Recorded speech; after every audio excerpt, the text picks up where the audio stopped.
নিরামিষ হয়ে গেছে। দেখুন কেমন হয়েছে, ভালো করতে পেরেছি কি না দেখুন। এবার আমি পরিবেশনের জন্য রেডি হচ্ছি। এবার গরম মশলা দিলাম, এই দেখুন ঘাঁটছি খাসির মাংসটা। এবার আমি পরিবেশনের জন্য রেডি হলাম।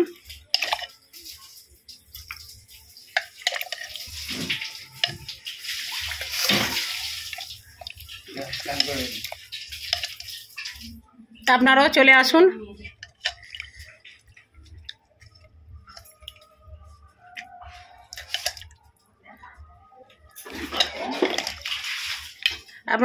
আসুন। আপনাদেরও নিমন্ত্রণ রইল।